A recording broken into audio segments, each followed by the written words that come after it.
Tonight we'll be talking about excuses, excuses, excuses, which I call the defense mechanism of the mind.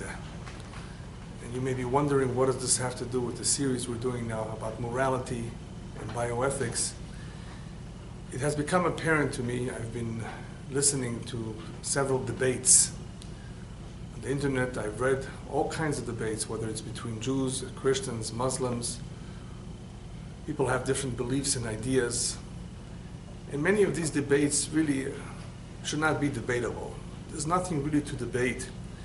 Much of it is just about rationalizations, justifications, and excuses. To truly debate a subject matter not only requires the two to be very informed about the topic, the two must be open to the fact that they may be wrong. Perhaps the information they have is mistaken. There needs to be a certain level of humility when one wants to debate. I'm not really for debates. I don't like debates because I don't like divisiveness. I don't like arguments. Unless, of course, somebody wants to be convinced.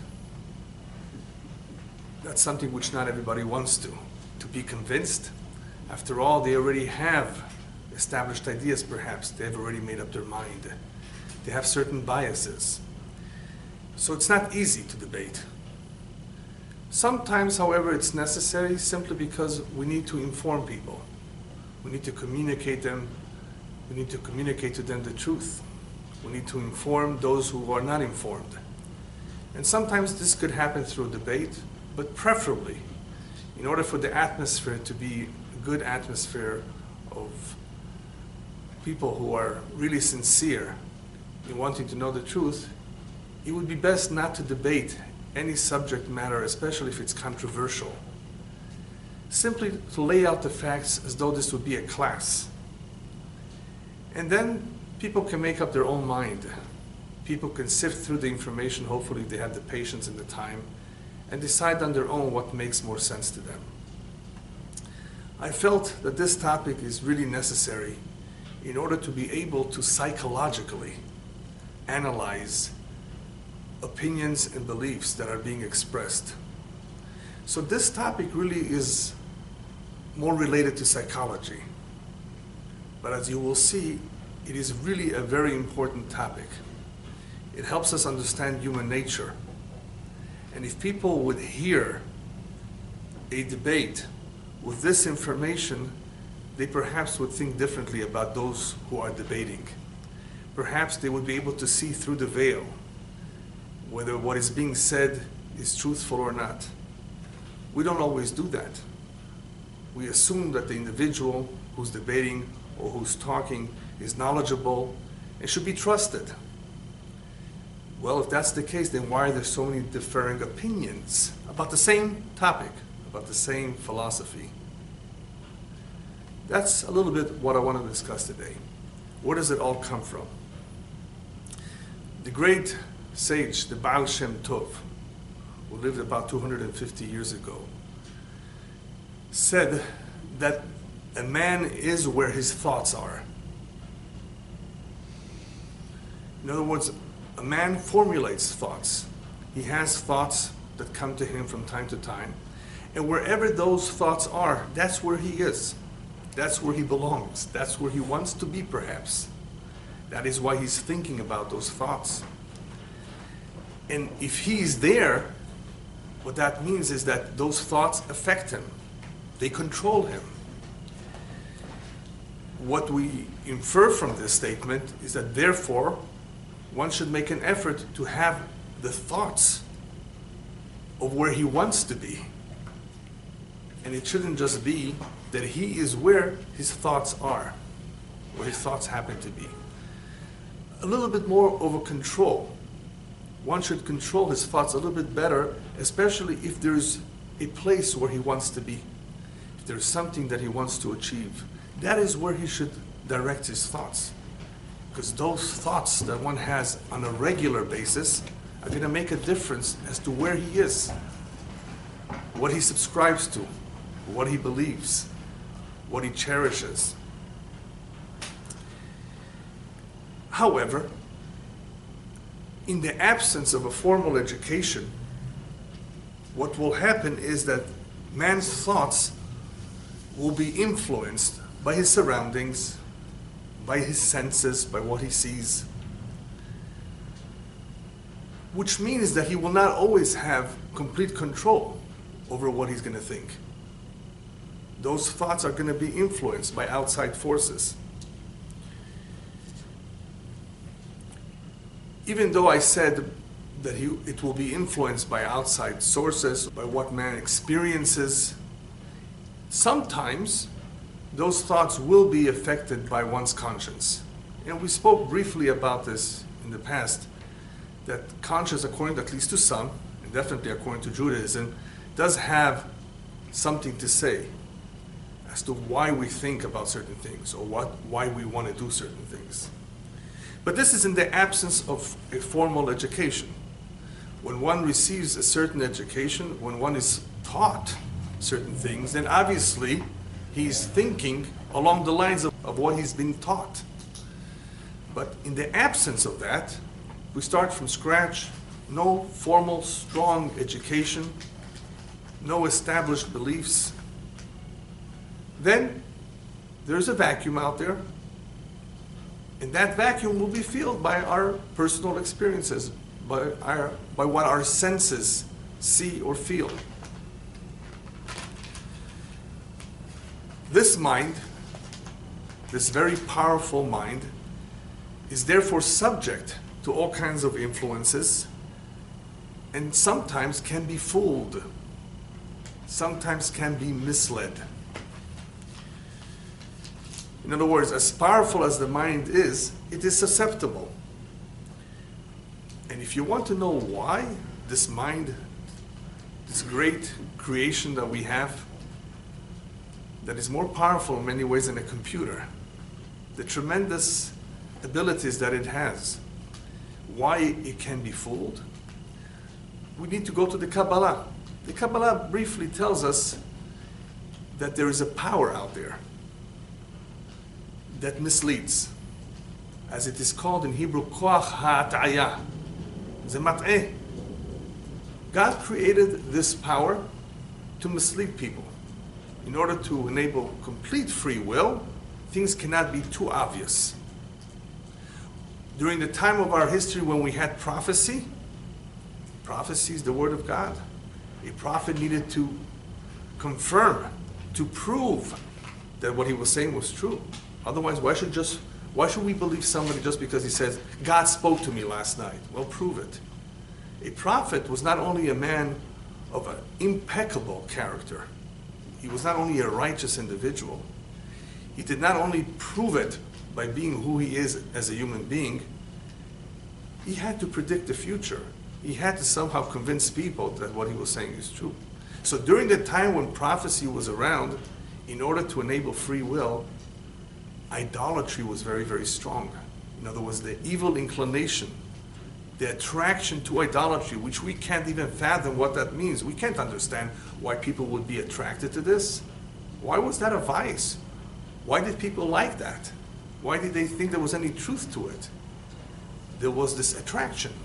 In order to enable free will, in order for there to be a balance of the powers, divine versus the impure forces, they had to be given this power. Once prophecy was gone, idolatry was gone. Or I should say the other way around. Once idolatry ceased to be an attraction, the prophets were gone. So today, there is a little bit of communication from God in the way of divine inspiration, in the way of powerful dreams. And there's a lecture about this for those who want to know the various levels of communication from God. But it's not the same as it was in the past. So this evil inclination is called Satan, is called Sitra Hara, it has various names, and its job is to mislead. Now we don't see it that way. They don't tell us, they don't introduce themselves, because obviously they want to mislead us. It could be an individual, imagine, in real life who's dressed up so nicely, latest style, suit, looks like a presentable individual, and he could be a con artist, right? Looks are deceiving, right? Be careful. Looks are deceiving. But that's exactly what happens in real life, not only with human beings, but with these outer forces that are trying to mislead us. They can dress themselves up. They can present themselves in all kinds of ways that just make it tempting or attractive to fall in their trap and to believe that this is real, that this is true, when it's not. So one has to be very careful because those powers exist. Now, what does it mean to mislead? Mislead means to distort reality, to distort the truth, to conceal it. And that's perhaps also a good definition, my definition for an excuse. If you look up excuse in a dictionary, what you will get is an explanation to lessen the blame for a fault or an offense, or to defend an action that we did. I think that that is not a sufficient definition of what an excuse is. Excuse is the simplest form of a distortion. A distortion that's directed to conceal the truth from others and to justify something for ourselves. So it does two things. It conceals the truth from others. That's what this is directed. That's why we're using it. And it also justifies something for ourselves. That is perhaps a better definition of what an excuse is. What are the typical excuses that we're all familiar with? Well, I can't do it right now. It could be an excuse. It's not always true. Right? Something that we needed to do, something that we promised to do, that we committed. Then why didn't you do it? I can't do it right now. And we can justify it. Or I don't know how. Why didn't you read the manual of instructions? I don't know. I couldn't understand it. It could be an excuse. Or if it's something that needed to be done now and it was not done now, it could be that one can say, well, I can always do it later, so I didn't push myself. An excuse, a way of explaining away why he didn't do what he was supposed to do, what he should have done. I'm not in the mood, right? These are typical excuses of why people don't do certain things and they don't really want to do them. So they give excuses. Or I'm tired, even though it may not be so true, because if you're so tired, then why did you do something else? But these are typical excuses. Now, are these bad? Not necessarily, because it's not the end of the world if somebody gave a simple excuse for something that is insignificant. All right, so he'll do the shopping later. Whatever it may be. This kind of typical excuses are not the end of the world, even though they should be corrected. One should not get used to living his life by excusing himself all the time. But it's not necessarily going to be damaging. What is a dangerous type of an excuse? When does it become dangerous? When the mind will tell you a lie to prevent major life changes that are good for us. And the mind will lie. The mind is an attorney. The mind can explain and justify and do all kinds of tricks on you. And when we're talking about a major change in our life, whether we should consider something that is very, very important to us, if we don't do it, perhaps in consultation with others, we may not be able to focus properly. We may not be able to make the right decision, because that mind of ours that supposedly analyzes the pros and cons of everything may be telling us a lie. We are telling ourselves a lie. You wonder? Yes.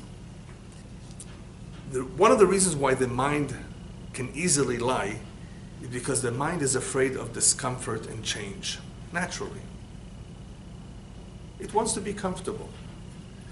Don't impose too much on this mind. So this great mind can therefore be biased for all sorts of reasons. And I will explain this bias in the way the psychologists explain it. There's all kinds of biases, but in order to give this bias a description, a better description of what it covers, the psychologists call it a cognitive bias. In other words, it is in our mind that the mind somehow is cognitively biased because of certain ideas out there or certain ideas within us that somehow are preventing us from making the right decisions. What's a good definition of cognitive bias? I will read to you what I think is a general good definition. When we are making judgments and decisions about the world around us, we like to think that we are objective, logical, and capable of taking in and evaluating all the information that is available to us. The reality, however, is that our judgments and decisions are often riddled with errors and influenced by a wide variety of biases. That's the reality. In other words, we think we can decide, we think that we can evaluate properly, but there's other things out there that may be influencing us. So I decided to put together some of these biases to share with you how they influence us and what we can do about them. Example number one is a typical justification. When even if something that we attempted to do, that we believed in, failed, it failed, we see it failed, we will still attempt to justify it because we're trying to buttress our first decision. We're trying to lend support to our first decision. In other words, our first decision was true. Now, I don't know if this is 100% true, what I'm about to tell you, but I read somewhere that when they asked Chamberlain, you know who Chamberlain was? Not Will Chamberlain from the basketball. Talking about from Britain during World War II, the one who was supposed to have made a peace treaty with Hitler. And even though he came back with a signed piece of paper that Hitler appears to have agreed to peace, we know what happened later. No agreement, no piece of paper, there was war.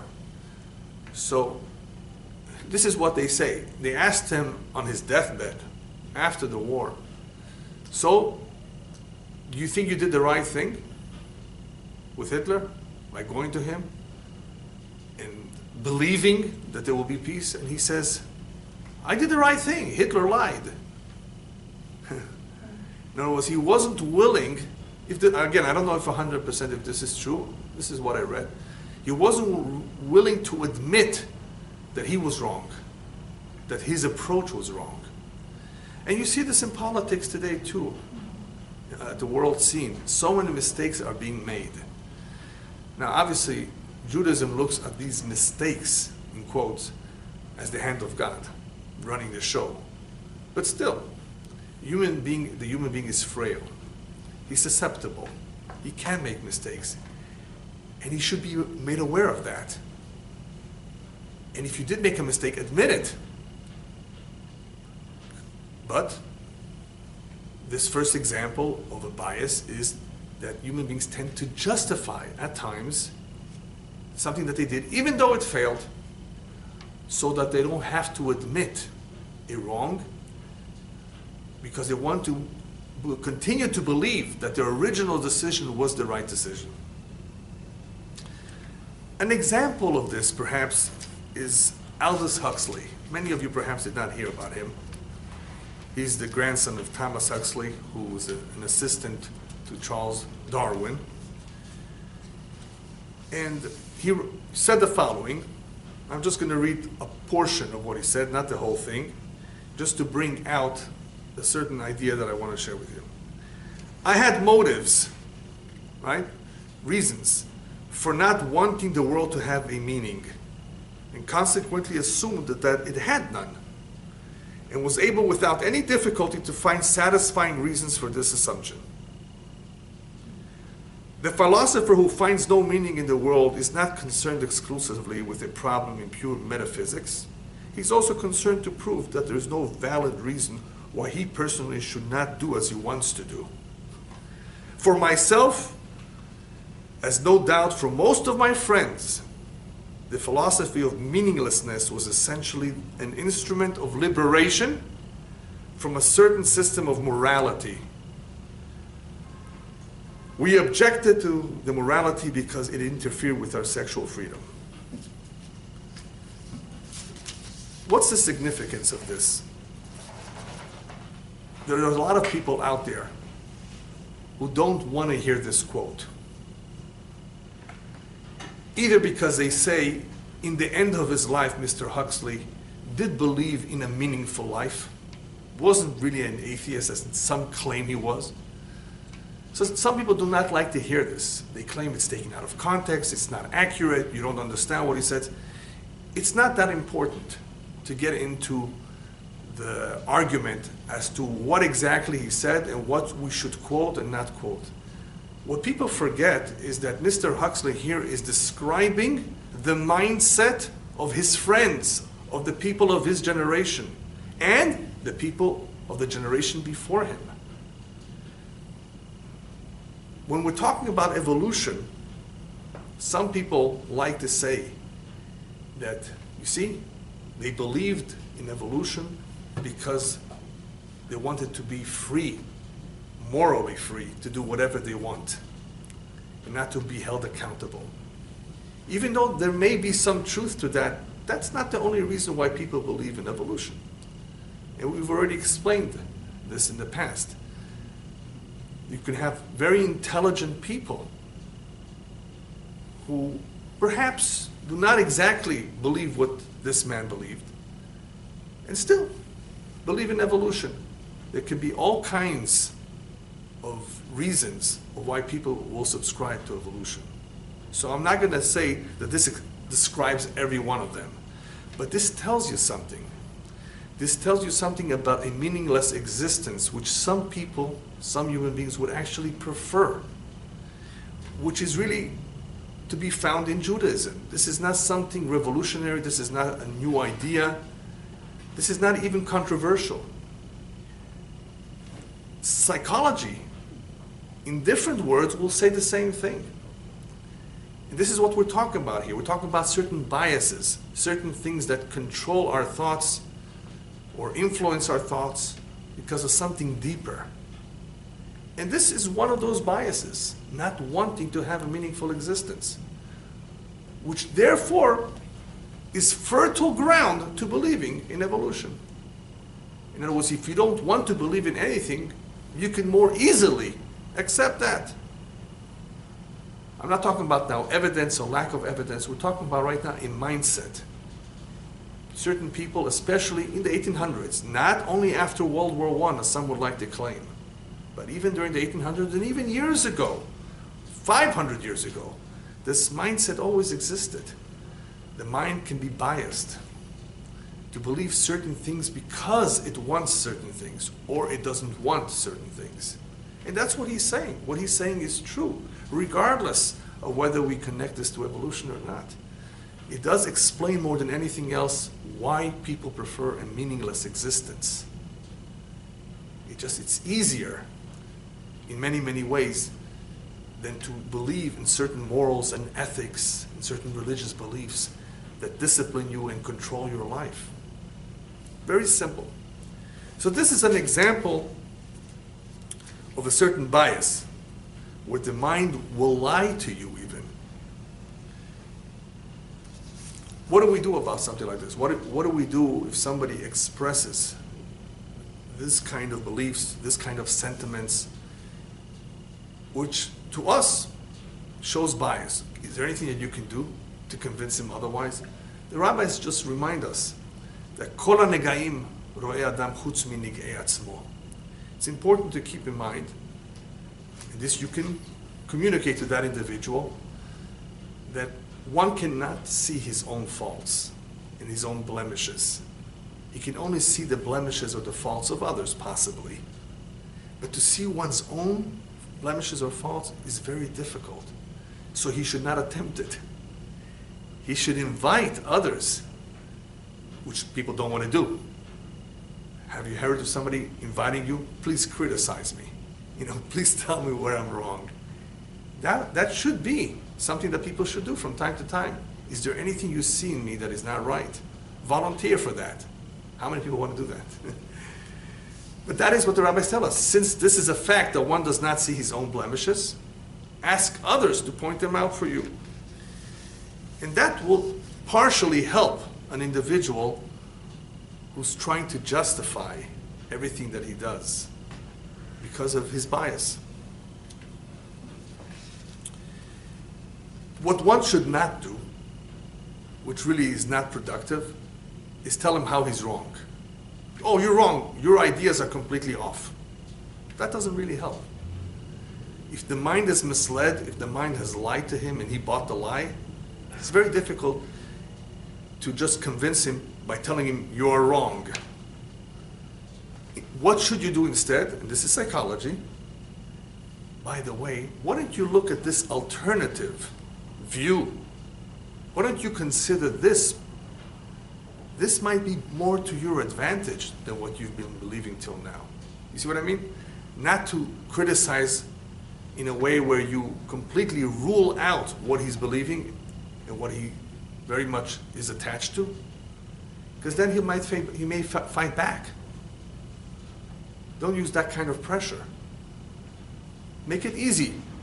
Try something else. Be open to something else. You may be surprised. Number two, example of bias number two is opposition to changes. Some people are just opposed to making changes, especially if they've already invested so much. What's a good example of having invested a lot in something and not wanting to change? An old car. An old car, sometimes you invest so much money into it, it doesn't really pay. Just buy a new car. Continue to invest in it, but you're attached to the car. You've invested so much. I should just get rid of it now. I've put so much money into it. Vietnam War could also be a good example. They were so into it, they didn't want to leave. Get out. You're not winning. You're losing. No, let's continue. We made the decision. There are various examples in life when sometimes we're opposed to making a change simply only because we're so into it. We've invested so much. That should not be a reason to detach ourselves. If it's wrong, if it proved itself as a failure. The best way to deal with individuals who have a difficult time with changes is to teach them what the rabbis say, "L'olam yadam rach kekaneh." Be flexible like the reed in the swamps. Don't be rigid. A person has to learn to be adaptable, to be flexible. This will help him with changes in life. So what? There's nothing wrong with making a change. But if one is rigid, one is not flexible, it's very difficult. So instead of attacking the philosophy, the belief, the wrong idea, train the individual. Show him how it's important in life, in general, to be flexible. Not to be stuck in your way and to insist on having it only your way. Such an attitude will not go too far in a marriage or any relationship. Don't be rigid. Be easygoing. Be flexible. This midah, this characteristic, can help with somebody who's opposed to making changes. The best example in the Torah, in the Bible, for this kind of flexibility, perhaps we can call it, is from Avraham Avinu, Abraham. The last test that he had from God was the Nisayon Akedah. Go bring your son Yitzchak on the altar as a sacrifice. Now, why was that so difficult? Because it went against all that he believed in and that he preached. What did he preach? No human sacrifices. And here he's bringing a human sacrifice. So this goes against all his teachings, against everything that he has believed till now. Forget about the fact that this is his biological son. There's more to this. This is against his nature. This is against his beliefs. Then how could he do it? If you read on, it says, God says, I know now that you are Yerei Elohim, you're God-fearing. To be God-fearing can give one the courage to make such drastic changes or to take such drastic actions, to do things that are against our nature. Only because he was God-fearing could he do that. There are also some rabbis who say that if one gets used to the midah, the characteristic of giving, of being benevolent to others, this characteristic can also help one be flexible. Because when you're benevolent, you're giving of yourself.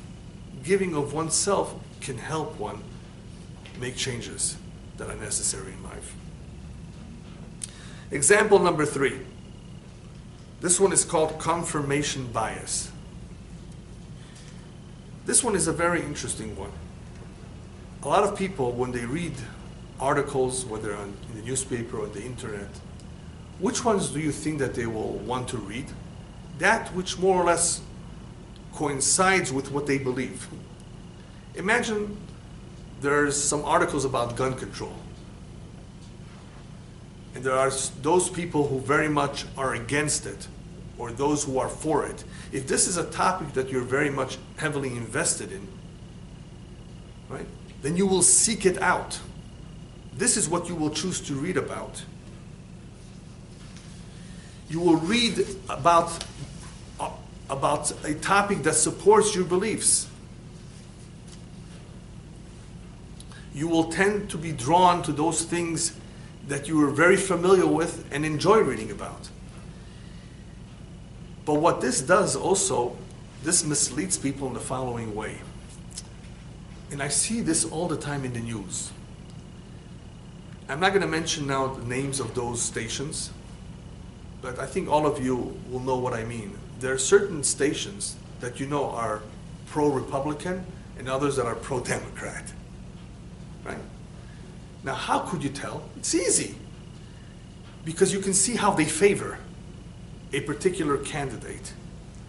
And when they favor him, what do they do to show that they favor him? They only will bring pictures of him where he looks nice. Right? They're not going to bring a picture of him where he doesn't look nice. And they're not necessarily going to quote something that is damaging to his reputation. So when you can see that, if that's what they're doing, if that's their practice, that's in a sense confirmation bias. They're unintentionally or intentionally, however you want to look at it, doing that which they want to do, that which they prefer, in a very biased way. What if this individual, this candidate, is not qualified? That doesn't matter. They already have this bias. He's a Democrat. The same thing with Republicans. He belongs to our party. But he may not be the best man. No, they're not going to paint him that way. So it's not objective. It's not unbiased. It's full of bias. Because of a certain confirmation bias, as they call it. In other words, this is what we want to see. This is what we're looking for. This is therefore what we want to present. It's not about who is more qualified. It's not about the truth. So you see, the mind here is justifying it in a subconscious way, right? Our preferences. How do we deal with this then? How do we tell someone this is wrong? You've got to fix that. Rabbis tell us the only way you can deal with something like that is through humility. Why humility? There's a verse that says, "Chokhmah me'ayin timatzeh," which the rabbis interpret as follows: Chokhmah, wisdom. Literally, where is it to be found? The word "where" means also in Hebrew, me'ayin means from nothing, from zero. Man should always know that he knows nothing. He has yet a lot to learn, no matter how knowledgeable he is. This will make him humbler. No matter how much we know, perhaps we don't know everything.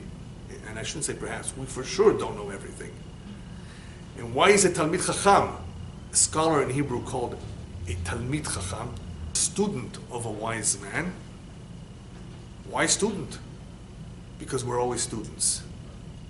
We're always going to remain students. Ezu Chacham halomed mikol adam, the rabbis tell us. Who is truly wise? One who's prepared to learn from anyone, even from a little child. He wants the truth. He wants to learn. That's all from humility, in recognizing that we don't know everything. So perhaps with this kind of an attitude, this kind of an approach, we will be a little bit more careful. Perhaps we don't know all the facts. Let's not rush to conclusion and assume what we've assumed till now, that this man is the right man. Perhaps he's corrupt. Just because he belongs to our party doesn't mean anything. Let's find out more. We need information. For that, you need to be humble and remember that we don't know everything. This could help. Example number 4, conformity. Conformity is a big problem when it comes to bias. A lot of people maybe want to change, but they also want to conform to society. They don't want to look different. And I've seen this happen with Baalei Teshuvah, those who want to change their lifestyle and come closer to God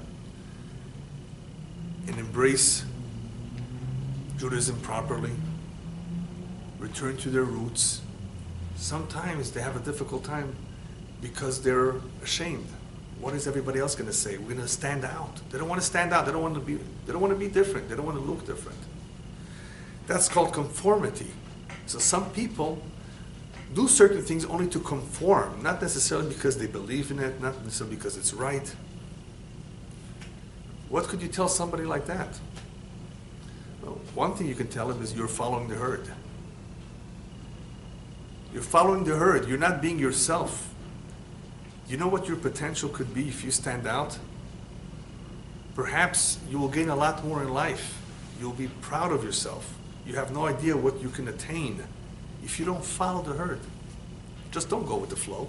Who says they're right? So somebody like that who has a problem with conformity needs to be convinced how it's much better not to go with the herd. I'm not saying conformity is always bad. I mean, obviously certain things we need to conform with. But in general, we're talking about major life decisions. Just because everybody else is doing it doesn't mean you have to be like them. In order to impress upon him that that is not right. This could be helpful. You're following the herd. It's a herd of animals. You want to be just like them? Or you want to be who you could really be? And you could be someone very successful, by the way. But not if you follow the herd. You're limiting yourself. This kind of an approach may help to convince an individual not to fall into this trap of conformity bias, where I need to conform. No, you don't need to. Example number 5. In psychology, it's called anchoring bias. Anchoring bias are established beliefs. And when we're dealing with established beliefs, if something is an ideology, it's even more difficult to change. An established belief pretty much resists any contradictory belief, any belief that opposes his belief from being accepted. If it's really established, this is what I want to believe, I've already made up my mind, this is it, obviously there will be more resistance. It will take a lot from such an individual to even entertain the fact that this other idea, this other belief may have some truth to it. It takes a lot of effort. You may not even give him the time. He may not even listen to them. He closed his mind from any other ideas. This is called anchoring bias. Anchoring meaning that there's something there from before, from childhood, from his upbringing. You can call it brainwash too. is so strongly rooted in him, it's been there for so long that it resists anything else. I like to use the example of mortgage. You know, in mortgages sometimes there's a first and a second. Who's in a better position? The first, right? If the borrower ever defaults and goes to foreclosure, and there's not enough money in the equity of this property, who's going to get it? Who's going to get first? The one who's in first position. The one who's in first position is always stronger. The ideas that are in first position in a child are always stronger. And that is why a lot of people who were exposed to communism and came to Israel in their 50s and 60s, they have it so difficult, much more difficult than children. It's just really established. Another example would be somebody going to a judge, which the halakha says you're not allowed to go to a judge without the other individual with you and complain to him or bring your case before him without the other one being present. Because once you have stated your facts, your position about a problem that you have with someone, there is a certain anchor there. You have already established an anchor in the judge's mind. The two of you have to be there at the same time. It has to be equal, it has to be fair. He has to hear both of them pretty much at the same time. If you go and introduce, give the information of how you see it, in other words, your side of the story, and he's not there to counter it, your side of the story will sink in. It will make some roots. It will influence the judge. And the judge cannot say, oh no, it won't. It does. The rabbis tell us it does. That's why it's wrong. That's why it's prohibited to do that. Unless, of course, you're asking for his opinion and he will disqualify himself. That's fine. You know, you want some guidance, you want to seek advice, that's something else. The two need to go at the same time. It has to be fair. The judge has to hear both sides. If you present your case without the other person being there, it's very, very wrong. It has a certain degree of influence. It anchors itself already in the mind of the judge. Then later the other individual is going to come. Those views or his opinion or what he thought or heard is already anchored. You see this anchor bias? So people who have established beliefs that are very, very strong, that have been rooted there for a long time, will resist unknowingly any other belief. Then you have example number 6. That's called minimal effort. What does minimal effort mean? It takes effort. It sometimes takes effort to hear another view, another idea, to consider it and to evaluate. People don't always want to take the time and make the effort to consider something else. And where does this come from? Laziness. In other words, it's a bias. It's a certain bias. In other words, they're comfortable with their beliefs and their views, and they don't want to evaluate somebody else's views. Right? In other words, they're biased to their own views, but this can easily be overcome if they're not lazy. In other words, what makes it more difficult for them is laziness. So what does Solomon tell the lazy man? Go to the ant. Go see the ant colony. See how they're not lazy. See how they're diligent, how they work hard. Don't think that only certain people are lazy. Everybody has a little bit of laziness in them. It depends for what. Maybe not for ice cream, right? You may want to go and get an ice cream. It depends for what. For those things that you know you don't care about so much, you may be lazy. You don't even realize it. So this requires effort. When there's effort required of somebody to come to a class, to hear a speech, to hear a lecture, it takes effort. I have to drop what I'm doing. The laziness can get in the way. So this is something to work on, to be able to overcome this issue of not wanting to make a minimal effort to try to evaluate perhaps a good idea. Then we have number 7. There are others. There are various types of biases, and I'm only giving you 7 examples. Example number 7 is conflict of interest. But really, it's more than conflict of interest. It's called cognitive dissonance. Cognitive dissonance means that we're uncomfortable sometimes with contradictory beliefs. In other words, we hear this and we know this, and there's a contradiction between the two. And the dissonance is the uncomfort that we have sometimes, the fact that we have to deal with the two of them. So in other words, here, one recognizes that the two exists, but he may not want to deal with it. He may not want to deal with a conflict. I call that a conflict of interest because there's obviously two kinds of interests here. The two may be real. We may want the two of them or believe in the two of them.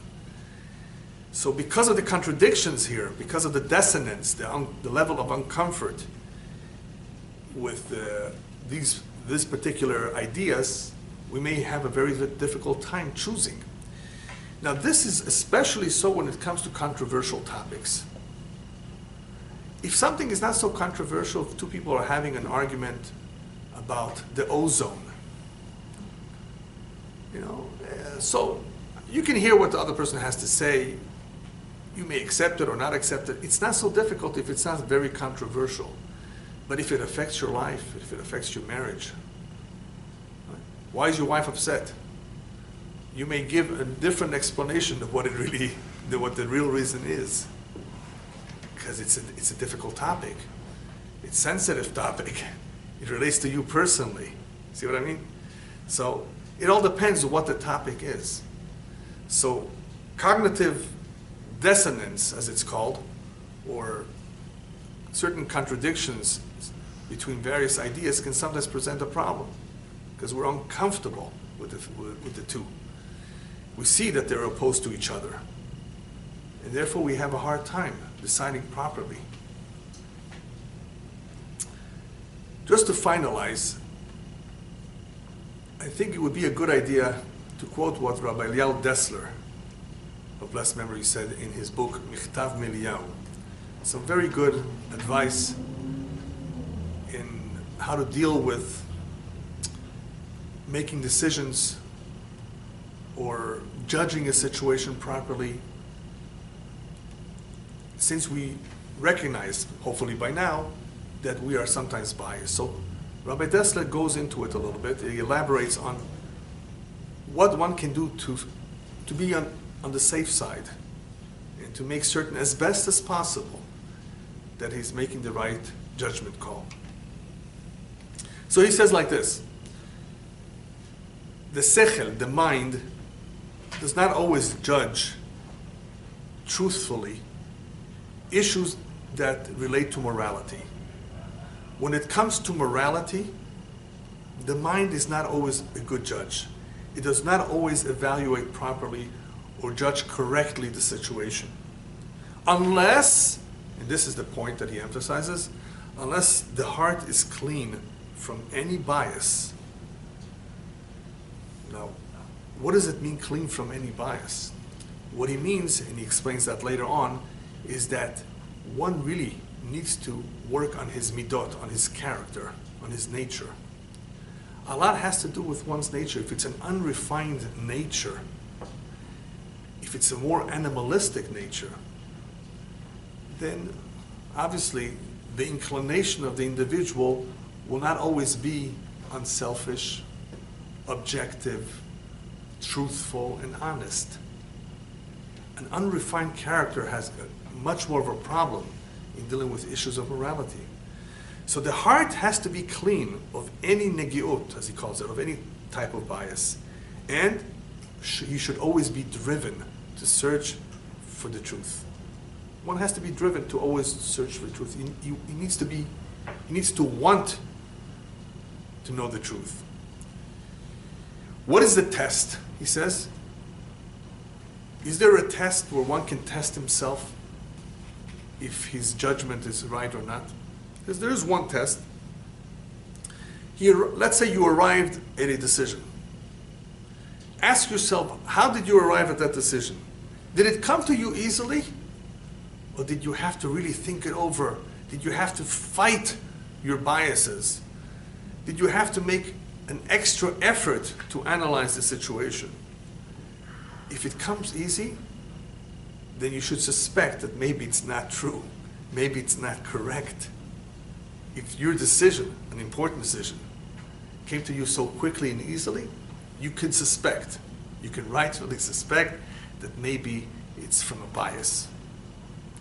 However, if you really fought, if you really made an effort, it was difficult, you thought it over, and then you reached your conclusion, then there's a better chance, it's not 100%, then there's a better chance that your conclusion is the correct one. Let me tell you a quick story that is somewhat related to this. There was once a rabbi who was collecting funds for a certain individual who needed to marry off, I think, a daughter. And he needed a lot of money, for this individual. And I think the amount at that time was 500 rubles, to be exact, which was a large sum of money. It just happened to be that somebody brought him that amount. Rabbi, here, this is for charity. Do as you wish with it. And he looks at the amount. Wow, great. 500 rubles. This is exactly what I need to help this man marry off his daughter. Sometime later, the rabbi sits down and thinks about this. And he says to himself, well, wait a minute. That's a lot of money. Why should I just give it to one person? With 500 rubles, I can help a lot of people. I can help maybe 20 beggars. I can help various causes in town. Why should I give this entire money to that one individual? So what do you say? That's a good question, no? I mean, is it fair to say that he perhaps you should give this money to more people than to just one individual? Or perhaps since he already promised the first individual that he will take care of it, that's what he should do.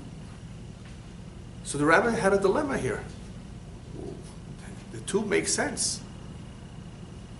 Then what do you do? He said to himself, wait a minute. My first reaction was to give it to this individual who needed it, who was here, who asked me to help him, and I agreed. This second thought, where did that come from? He says, that must be from the evil inclination.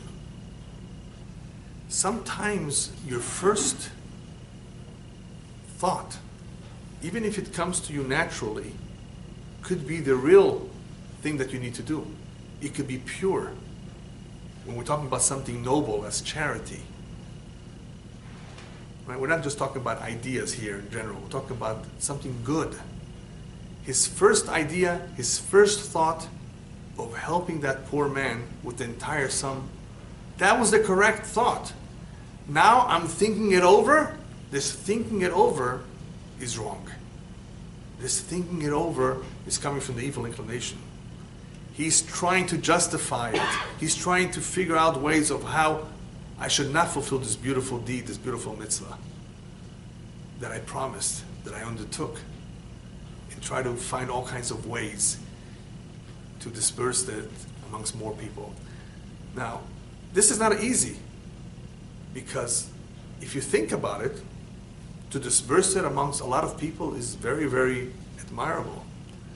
You're helping a lot of people. There's nothing wrong with that. But what did we say before? The Yetzer Hara, the evil inclination, masquerades himself like a righteous, pious individual. Oh, you're going to be doing so many good deeds by helping so many people.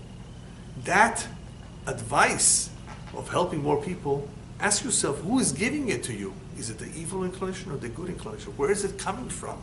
Is there a bias here? You see how it's tricky? Sometimes it's very tricky.